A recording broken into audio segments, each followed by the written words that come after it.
Madaamin koi guyyaa har'aa kana fataa jedhii naan jette waan hojjetiniiti fataa jedhii ofirraa naan jette naa eeyyamteerti. Madaamin xiyya ishee addisiitan jechuudha.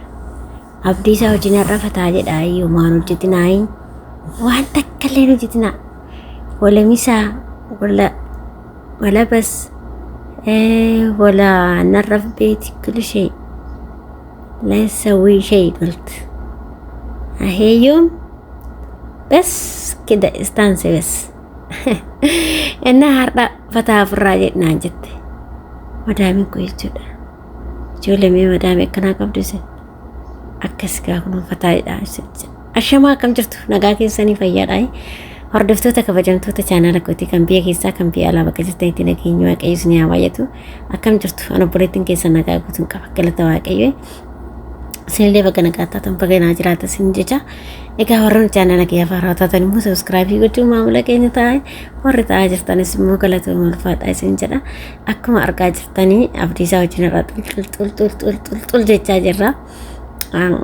Yeroo tokko jireenya keessatti osoo namatti tole yeroo tokko fataa jedhanii sammuun tun boqonnaa nama argatte jechuudha. Na rafataa minkookaa akkuma argaa jirtan rafataa naan jettee bashannani naan jettee jechuudha. Bashannanarra naan jettee suuraa fa'aa kakka'ii maatii keetii fa'aa ergi naan jettee mitire isin ajaa'iba jechuudha. Kanaaf ofirraa fataa jechaa jira jechuudha. Annaa yeroo tokko ijoollee jireenya keessatti dhiphachuun qabdani fataadha yeroo tokko jechuudha. Yeroo isaan manaa baay'ee yookiin yeroo kilaasii keessa illee galtaan fataadha ofirraa bu sammuun nama dooddii barreessee waanuma kushiin arabaa tana yaadaa baanu sammuun noo dooddi rabbi. Galgalli kaanu ganamni boroo kaanu kushiinu galgala sana akkasumatti keessa turre dabnee shiidhaan baa guyyaa takka boqonnaa argannee fataa hin beeknu kiniinuma nuu darbaa miti guyyaa tokko garuu waqqayyoo jedhamu guyyaa tokko nuu darbuu danda'a waan ta'eef obsinee eeggachuudha siniin jechuu jaaladha. Kanaaf yeroo tokko ofirraa fataa jedhaa ofirraa jechuun bakka uffadhaatii eessattuu yeroo hiriyaa keessan biratti fa'aa haasoftani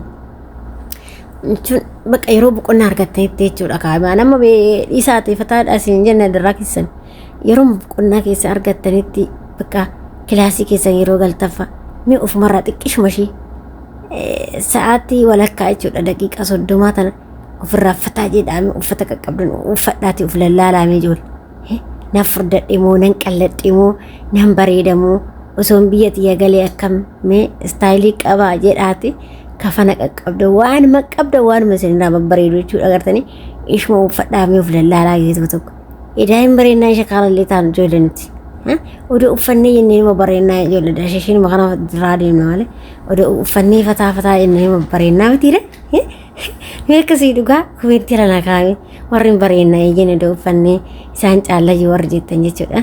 Idaa shakaalochi yaadan jedhu ijoollee numaar shakaalaa dhuma daamidhaa dhugaa.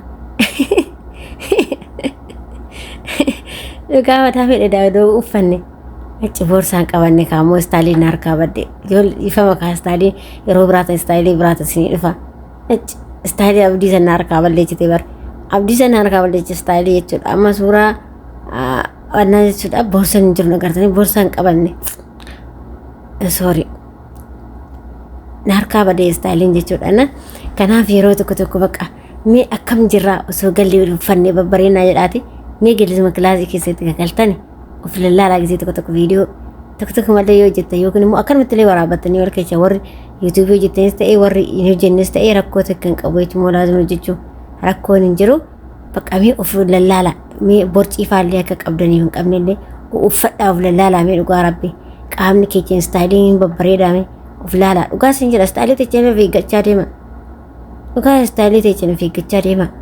Istaayilii teechin immoo eeggadhaa deema dhugaa shamarri borcii qabduun bareeddu borcii kana illee ofitti hin godhinaa dhugaa sin jiraan akka kiyyatti sin gorsa borcii ofitti hin godhinaa. Borciin kuni aboo gaafa keessattuu gaafa heerumtii daa'ima baattu fa'aa borciin sirriitti guddata akka malee si guddachuu danda'a waan ta'eef ofitti hin baay'isinaa wanta si furdasu sirriitti hin nyaatinaa wantoota akka chokkoleetii minaamina kana jechuudha foonumaa kana ofitti nyaatinaa dhugaa sin jedha jechuudha. Jechuun furdichi dubartiin beektanii dubartiin tun jechuudha beektanii xiqqoo ishee yoo mul'ee ishee babbareeda istaayilii tolti qalbii taate qalqalloo sirreeffa sansuntaane bakka istaayilii shiguutu babbareeddoo taate das namatti dubartiin jechuudha jechuudha.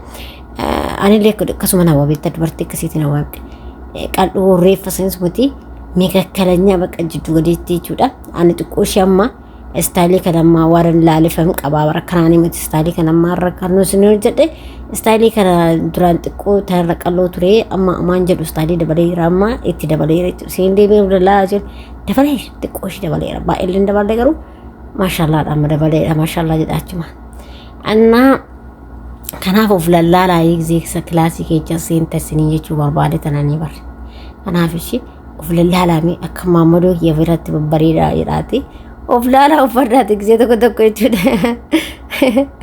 Andaa akkasii sidii jira. Ani immoo fistaanidhaan qoafachaa istaayilii fistaanidhaan uffadhee taasisanii dhufaa jiru. Maali qoy nuti istaayiliin hordofnu qoy ijoolleen Oromoo kun maali kuni gowwuma bichaa maa taanee nuti ijoolleen Oromoo istaayilii uffachuu dhisne istaayilii yoo isin jedhu immoo surree dibadhaa deemaa osoo hin taane istaayilii babbareedduu hin jirti badhasu istaayilii babbareedhaan hin jiraame. Bakka waan isin irraa bareedu fistaanii isin irraa babbareedu bakka faarii isin irraa babbareedu shuraabii isin irraa babbareedu wantoota akkasiisan jechuudha. Annaa akkasiisan jedha akka hordoftoota kiyya warra chaanal kee afaan raawwataatan immoo sabiskiraayibii godhaatii akkasuma immoo maashaallah nutti agarsiisa ka biraan istaayilii hojjetan immoo istaayilii isinitti agarsiisa istaayilii fistaanii babbareedaadhaan illee isinitti agarsiisa jechuudha. Qabadheen dhufaa ishee na hordofa. Inna na hordofaa isiniif fidaa jechuudha istaayilii babbareedaa warri nuu fidii jetta istaayilii babbareedaa isiniif fidaa jechuudha istaayilii baqa intiraami baqa yeroo tokko tokko nagnag jedhame shoshat jedhaa yeroo tokko tokko yeroo kilaasii galtan ishee anumatu isiniin jedhe isheen isin jettee anumataatu isin jedha jechuudha waan yeroo isaan babbareedanii of lallaalame yoo istaayiliin keessa furdaa ta'e waan fayyadamtan isinitti nima jechuudha. Yoo istaayiliin keessa qal'oo taatellee isinitti nima waan furdachuu barbaadan. Furdina lemmoo yoo gasuun dallee mootii bakka keessattuu ijoollee furdaa taatan istaayilii keessan of laalati yoo furdoo taatan komeentatti na barreessa isinitti waan isin qalleessu isinitti nima jechuudha. Ana akka furdanne akkan taasise isinitti na gammachiisa komeenttii irra kaa'atii warri nutti agarsiisuu naan jettan jechuudha. Kanaaf istaayilii keessa yeroo tokko tokko filallaalaa deemamee akka furdannu furdannillee akka istaayilii nurraa bareedullee filallaalaa sin jechuu barbaade tananii. Har'aa burteen kana hojjechaa oolte jechuudha. Abdiisaatti galee nagartanii xulxul jettee bara. Naa qeessiniin jedhaa hordoftoota kiyya. Kana fakkaataa istaayiliin nama bakka waan jedhu jaa kiyya irratti waan jedhu.